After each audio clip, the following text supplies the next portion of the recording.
Talking Points with Keith Vaz, celebrating diversity. Leica, London. Welcome back. This is Talking Points with Keith Vaz on Leica Radio. I hope you enjoyed the music. Some of you would have opened your A-level results this week, and some of you, like guests further on in the program, will be studying law. Will you turn out to be as exceptional as my next guest? My first guest on the program is Steven Perian KC, one of the UK's most respected practicing barristers and a leading King's Counsel. He was called to the bar in 1987. He built his reputation as a leading criminal barrister. Over the years, Steven Perian has appeared in some of the most complex and high-profile trials. Beyond his court work, he has been committed to improving access to justice and developing the next generation of legal professionals. He's lectured, written extensively on procedure, arbitration, and advocacy. He's trained lawyers, pupils, new practitioners through training programs and contributed to legal scholarship. Let's go over to central London and talk to Steven Perian KC. Good morning, Steven Perian. Good morning, Keith. Now, Steven, are you from a legal family? I always ask our distinguished guests this. Is this something you inherited, or were you the first in your family to do law? I don't have any legal family background at all, Keith. I come from an underprivileged, lower social economic background, and I am the first in my family to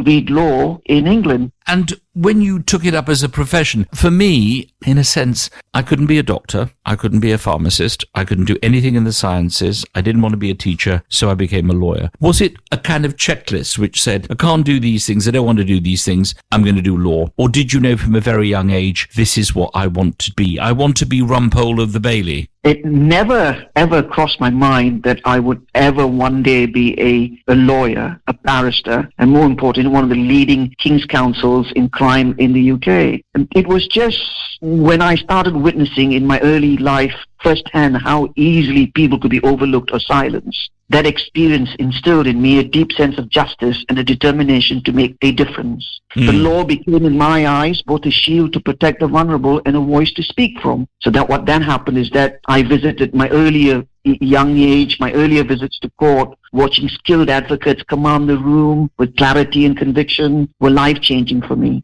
I knew then that advocacy could transform lives. Encouraged by mentors who believed in me, I committed myself to a career dedicated to fairness, equality, and meaningful change. We'll come on to mentoring in a second, because this is one of the big things that you do for some of the young people who enter the law. But you talked about your cases. We get to read about the cases either in the Times Law Reports or some sensational cases occurred, and you're quoted usually in the summing up. Is there a favourite case of yours, a case that you go, this is my case, I will always be remembered for this particular case? Which case would that be? Over my career, I've had the privilege of working on several notable cases. One of them is the murder of Frankie Fitzgerald and my television appearance. I prosecuted Shay Groves, a woman obsessed with serial killers who murdered a boyfriend and attempted to stage the scene as a sexual assault. The case attracted widespread national and international media attention and has been covered extensively in news outlets, documentaries, and YouTube programs. I appeared on Sky Crime Killer in My Village, Series 7, Episode 7, to discuss the case and the legal process. It was one of the most high-profile and closely followed prosecutions I've handled. Equally compelling was a case which I led for the prosecution, which involved US dollars $2.5 trillion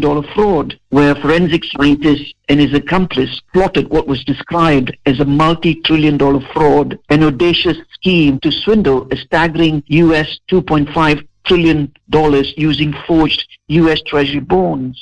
What's interesting about all these cases is that they are quite different. Is that what keeps you going? Because even in the job that I do, though I love doing this job, there's a bit of deja vu about it. What keeps you going into that court, sticking your wig on and doing a case when you've done so many? Well, it's the challenge of the case, because no one case is the same. And not only that, I don't practice in this jurisdiction. I practice in 3 other jurisdictions, and among one of them is Malaysia. And recently, I had the honor of representing the Malaysian 8th Prime Minister at the Malaysian Court of Appeal in his review application against abuse of process charges. So that gives me the challenge, because all these cases that I do are of particular significance, and they lead me to think outside the box, how to argue and learn new systems, how to use and deploy advocacy to the best advantage of my clients. This is Keith Vaz on Talking Points on Leica Radio. I'm talking to Steven Perian KC, one of the country's most respected practicing barristers and a leading King's Counsel. When we come back, I'm going to talk about his mentoring programs. How do we get the next generation, such as the 2 guests we have at the end of the program, how are we going to get them to be the next Steven Perian KC?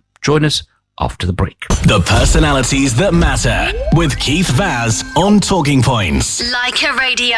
Welcome back. This is Keith Vaz on Talking Points on Leica Radio. I am talking not to Rumpole of the Old Bailey, but to Steven Perian QC, but to Steven Perian KC, who is Stephen of the High Court. So, Steven Perian, you spend a lot of your time training and mentoring young lawyers. Why did you get into that role? I mean, this is really a case of giving something back, isn't it? You've got a full-time job, you're doing some of the most complex cases, but you still set time aside to mentor. Why do you do this? The reason I do this is because I believe that everybody who comes to the bar from social and economic lower background like myself needs to show that we have the ability to help others. And being there and being able to show that someone from an ethnic minority can make it just like everybody else. There's no glass ceilings. That's the significance of why I do it day in, day out. And I love it.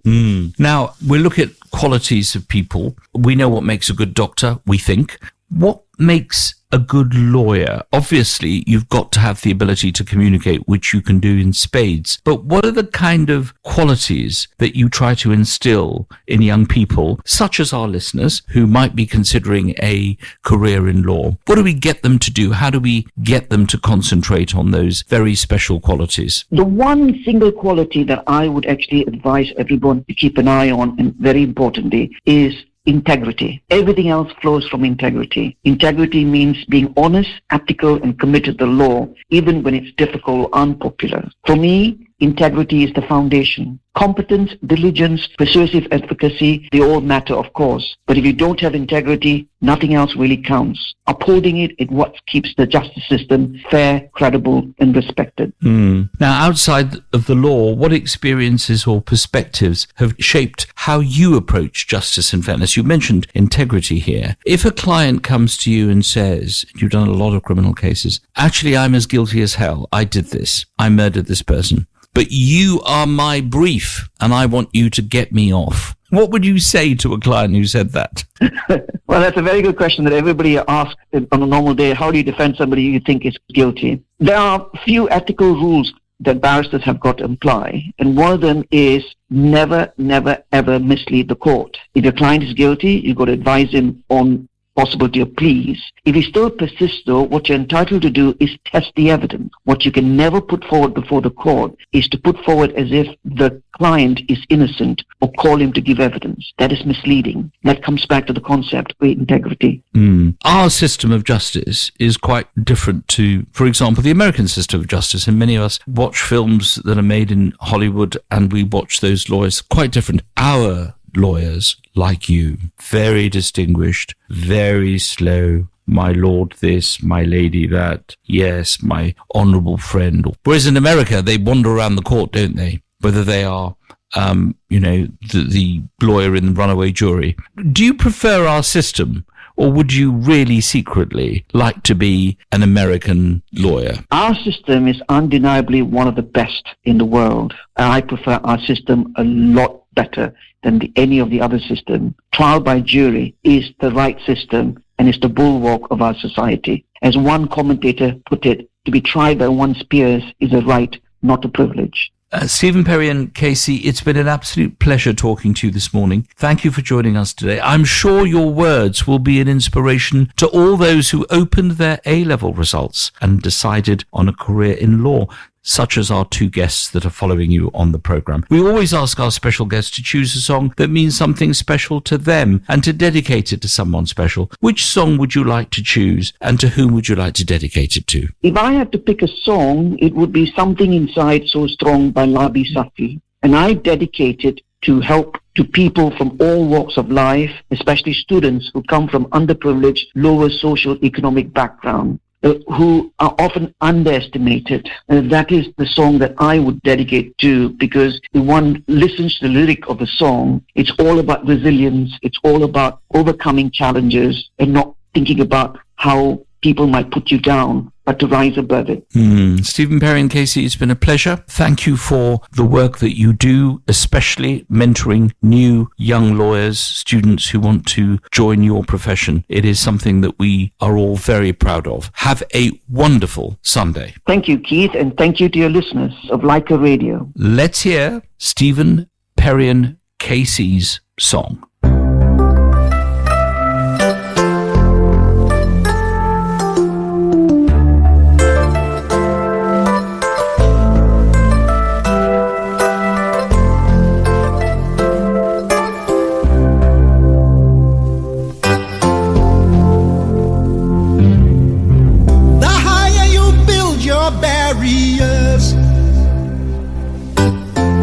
Taller I become, the farther you take my rights away, the faster I will run. You can deny me, you can decide to turn your face away. No matter, 'cause there's something inside so strong. I know that I can make it, though you're doing me wrong, so wrong. You thought that my pride was gone. Oh no, there's something inside so strong.